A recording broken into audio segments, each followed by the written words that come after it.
Well, I'll tell you, you can't remember a lot of this stuff. You remember some of these guys that you see, Don? Yeah, I remember them. They look quite a bit older now.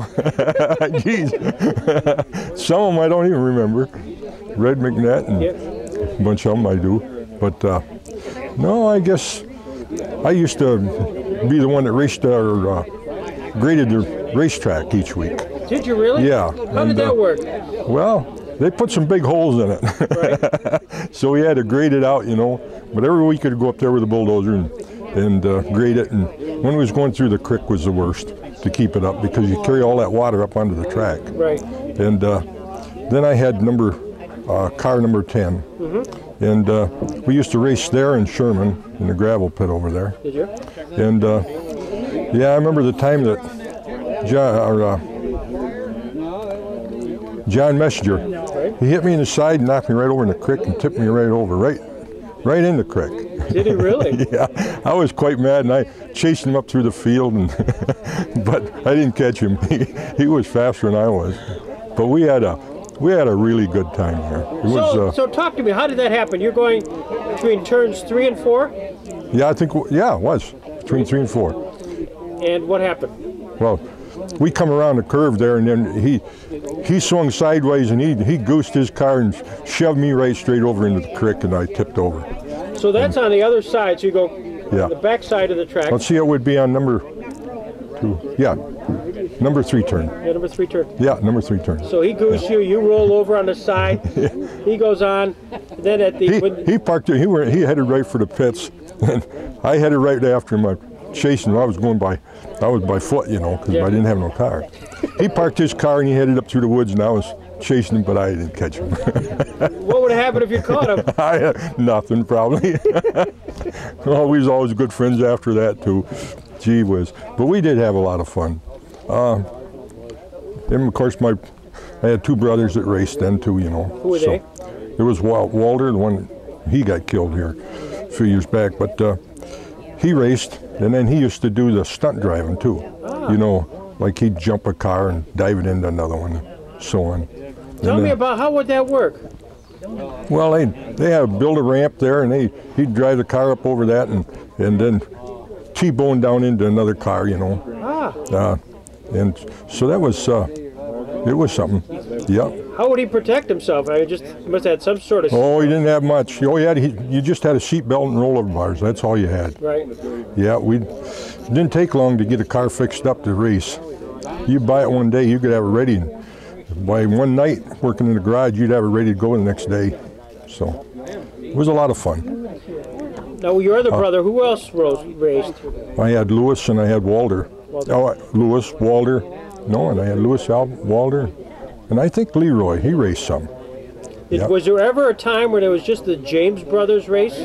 I can't remember us all just racing together. Yeah. Then I had a sister-in-law, Clarine James. She'd run the powder puff. Yeah. Pretty good? She raced. Yeah, she was one of the top women for racing. Yeah, she was pretty good at it. No, I really can't think of too many other things that happened up there, but. Well, in interviewing Don McNitt and Howard, who kind of had the idea for a racetrack, they must have talked, I think, to your dad about laying it out. Yeah, well, right, and I done the bulldozing, but it was my father's dozer and was working for them then, but. No, we wasn't too much to lay out, you know. They just figured where they wanted the track, and we just bulldozed it out and went through the creek, and went through the creek on both ends, and then they got where they put a tile in there, and we didn't go through the creek anymore. Right. Then we graded it, and but it was, and everybody just sat on the banks, you know, and watched it. I'm trying to visualize when you laid out the track. There's Don literally looking at a field and looking to you and saying, here's what we want to do. Do you want to follow me? I'm almost like he walks around and you with a bulldozer following behind him. You know, I think they must have done that all and decided what they wanted to do before I got up there. Okay. Because I didn't go up there when they laid it out. I don't remember that. Right. So they must have decided that before we got there. And then after each race, then would you go back up and sort of try to grade it out? Sometime during the week, I'd go up with a dozer and grade it for the next week. Yeah. Yeah. It We'd have to grade it every week. It would, you know, it was just dirt, and it really get rough. You know, they'd tear it all up. So, no. Then we raced in the gravel pit over to Sherman, too, at the same time. Yep. But my father, I had a lot of friends and things, and we had a garage down there by the Triangle. We called it the 3-bay garage. And my dad Monday morning come in and he says, all these race cars around here, he says, I ain't going to have another race car come in this yard. It comes across that bridge there, coming in from the road. He says, they're gone.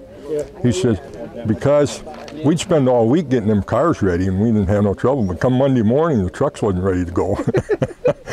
We're in the trucking business. Yeah. He says, I've had enough of this. So I remember that. Well, Don, you won a couple of races up there at Watts Flats. Oh, yeah. Yeah, I did. And a couple of features. Yeah. Did when you were kind of in a race, were there some racers that you knew were on the track who were pretty good, or either pretty?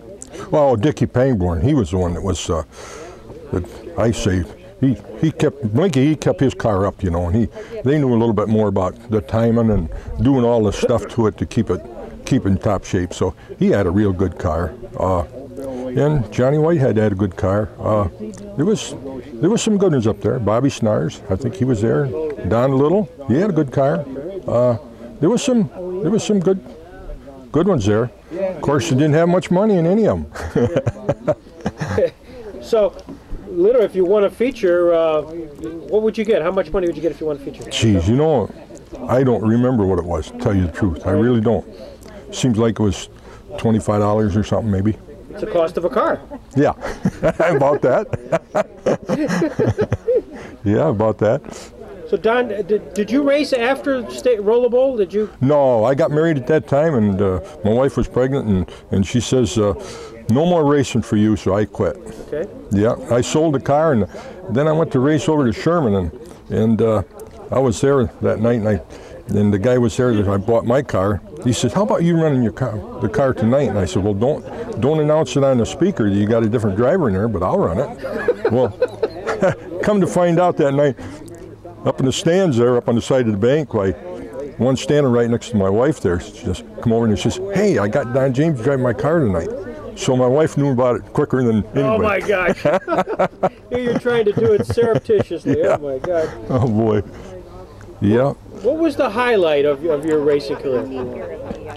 No, that was about it. You know, just go to the Roller Bowl, and that was putting her every weekend, you know. Right. Geez, all the time. Did they have good crowds there?